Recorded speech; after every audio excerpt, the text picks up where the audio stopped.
Hello friends, स्वागत है आपका एक बार फिर से आपके अपने लीगल चैनल में। दोस्तों, आज की इस वीडियो में हम बात करने वाले हैं ओपिनियंस पर, यानी कि जो आपके मैटर्स चलते हैं, मैट्रिमोनियल मैटर्स चलते हैं, उन मैट्रिमोनियल मैटर्स में आप ओपिनियन सीख करते हो। अब ओपिनियन सीख करने के क्या क्या तरीके हैं, आप गूगल पे फाइंड आउट करते हो।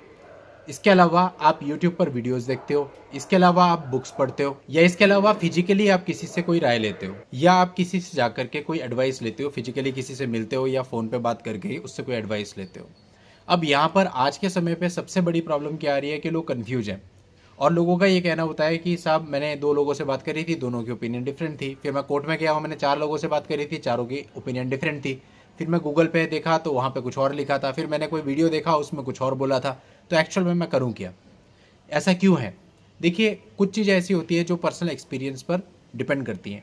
अब आप मेडिकल फील्ड में जाओगे, हो सकता है एक डॉक्टर आपको कुछ और बोले, दूसरा कुछ और, तीसरा कुछ और। ऐसे ही लीगल फील्ड भी है, इसमें भी हो सकता है एक कुछ और बोले, दूसरा कुछ और, तीसरा कुछ और।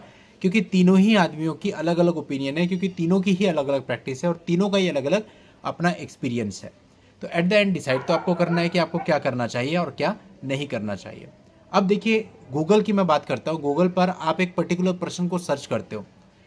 एक चीज हमेशा ध्यान रखना, गूगल खुद से कभी आपको कोई आंसर नहीं देता। आपने जो क्वेरी सर्च करी, वो पर्टिकुलर क्वेरी जिस वेबसाइट के अंतर्गत लिखी गई है, वो उससे सर्च करके उस वेबसाइट को आपके सामने लेकर के आ जाता है, और आप उस वेबसाइट पे बेसिकली चेक करते हैं। अब उसको हमने देखा कि गूगल पे चेक कर लो, उसे लोग बहुत ज़्यादा मान्यता देते हैं, ऑथेंटिकेशन देते हैं कि वो जानकारी बिल्कुल सही है। ऐसा बिल्कुल भी नहीं है, क्योंकि गूगल आपको खुद से कुछ नहीं बता रहा है। गूगल केवल आपको वेबसाइट्स आपके सामने ला के दे रहा है जिस वेबसाइट पर आपकी क्वेरी से संबंधित कुछ लिखा है। अब उस वेबसाइट पे जो लिखा है वो कितने प्रतिशत सही है, क्योंकि वेबसाइट को लिखने वाला भी कोई ना कोई बंदा ही है, और आपको ये भी नहीं पता वो कोई एडवोकेट है भी या नहीं, या कोई नॉर्मल आदमी है, आपको कुछ नहीं पता होता। तो वो जो एक आर्टिकल लिखा हुआ है उसकी कितनी सत्यता है और वो प्रैक्टिकल लेवल पे कितना खरा बैठता है, कुछ नहीं पता। तो मेरा कहने का मतलब है, जो आज के समय आप गूगल पे बहुत ज़्यादा विश्वास करके चल रहे हो, ऐसा बिल्कुल भी नहीं है। क्योंकि पता नहीं किसका लिखा गया वो आर्टिकल है, किसका नहीं। और आज के समय तो आज ये भी देख रहे हो कि पैसे देकर के आर्टिकल लिखवाए जाते हैं। आप देखते हो लोगों को पर ब्लॉक के हिसाब से पैसा दिया जाता है, वो लिख के देते हैं और फिर उसको पोस्ट किया जाता है। तो अब आप कुछ नहीं कह सकते कौन सी वेबसाइट पे लिखी गई जानकारी ऑथेंटिकेटेड है और कौन सी वेबसाइट पे लिखी गई जानकारी ऑथेंटिकेटेड नहीं है। तो अगर आप गूगल को एक लाइन बना करके चल रहे हो तो बिल्कुल इस पैटर्न को छोड़ दो, आप नुकसान उठाओगे। दूसरी बात आ जाती है बुक्स पर। अब जो बुक्स में लिखा है उसकी अगर हम बात करें, एक लॉ की बुक है, उसके अंदर कुछ कानून लिखे हैं। आप उन कानूनों को पढ़ते हो और फिर कई बार हमने देखा कि अपने वकील साहब से बहस करते हो, क्योंकि वो कुछ और बता रहे होते हैं, आप कहते हो बुक में तो ये लिखा है। इस पर भी मैं आपको क्लैरिटी दे देता हूँ। बहुत बार ऐसा होता है, जो बुक में लिखी हुई चीज़ है वो प्रैक्टिकली इंप्लीमेंट नहीं हो सकती, क्योंकि बुक में तो यहाँ तक कानून दिया हुआ है कि यदि आप कोई अपराध होता हुआ देख रहे हैं तो आप एक पुलिस ऑफिसर की तरह ही सामने वाले अपराधी को अरेस्ट कर सकते हैं। यानी आप एक सामान्य आदमी होते हुए भी सामने वाले आदमी को अरेस्ट कर सकते हैं। लेकिन प्रैक्टिकल लेवल पे कभी करके दिखाना है ऐसा।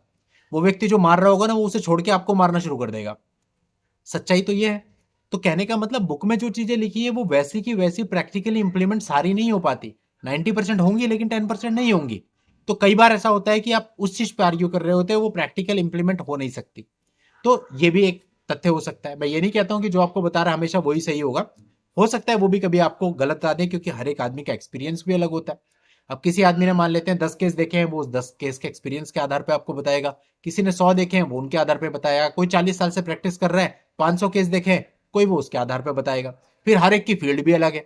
किसी के पास मैट्रिमोनियल के 2 केस होंगे, क्रिमिनल के 100 होंगे। किसी के पास क्रिमिनल के 2 होंगे, मैट्रिमोनियल के 100 होंगे। कहने का मतलब, हर एक आदमी का क्राइटेरिया अलग अलग है। आप इसको कंपेयर ऐसे नहीं कर सकते। अब ये आपको खुद कहीं ना कहीं माइंड लगाना पड़ेगा कि आप जिस व्यक्ति की ओपिनियन पे चल रहे हो उस पर आपको चलना चाहिए कि नहीं चलना चाहिए। तो पूरी तरह से फाइनल वर्डिक्ट जो है आपका होगा। तो अब जब आपका कोई केस चल रहा है, आप उसमें R&D करो। अब मैंने देखा कि सर, हम जितना देखते हैं उतना कंफ्यूज होते हैं।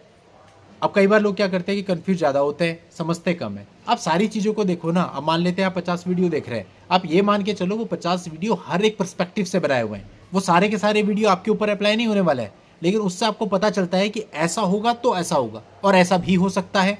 तो वो चीज़ ज़्यादा इंपॉर्टेंट है, ताकि आप हर एक कंडीशन के लिए मेंटली प्रिपेयर रहें और आपको पता हो। अब अगर आप बिल्कुल संकुचित देखेंगे, आपने 2 वीडियो देख लिया और उसी को आप सब कुछ समझ के चल रहे हैं, तो वो कुएं के मेंढक जैसी बात हो जाएगी। तो आपको ज़्यादा से ज़्यादा देखना है, लेकिन जब प्रैक्टिकली आप अपने मामले में कोई स्टेप लेते हैं, उस समय पे पहले आपको सोचना होगा कि कौन सी चीज़ आपके मामले में एप्लीकेबल होती है और आपको किस ओपिनियन पे आगे चलना चाहिए। तो कहने का मतलब है जो कुछ हो रहा है ये नेचुरल है। 10 लोग होंगे, 10 से बात करेंगे, 10 की अपनी अलग ओपिनियन होगी। अब आपको खुद का माइंड थोड़ा सा लगाना होगा, आप ओपिनियन ले लो। हम क्या करते हैं, हमारे घर में कोई बीमार होता है, हम 4 डॉक्टर से सलाह लेते हैं। हो सकता है पहला डॉक्टर कह दे ऑपरेशन करना है, दूसरा कह दे नहीं है तो दवाइयों से ठीक हो जाएगा। चारों की सलाह लेने के बाद हम सोचते हैं कि हमें अपने मरीज का इलाज कहाँ करवाना है, तब कराते हैं ना। तो ये चीज़ बिल्कुल वैसी ही है और आपको ऐसे ही लेनी है, पॉजिटिवली लेना है सब चीज़ों को और मेंटली खुद को डिस्टर्ब नहीं होने देना है, तभी आप अच्छे तरीके से केसेस को लड़ सकते हैं। तो दोस्तों उम्मीद करता हूँ जो मैं इस वीडियो में समझाना चाह रहा हूँ आपको समझ में आया होगा और वीडियो अच्छी लगे तो आगे शेयर कर देना। आज की इस वीडियो में इतना ही, नेक्स्ट वीडियो में नई जानकारी के साथ मैं आपसे फिर मिलता हूँ। तब तक के लिए goodbye and thank you for watching, take care.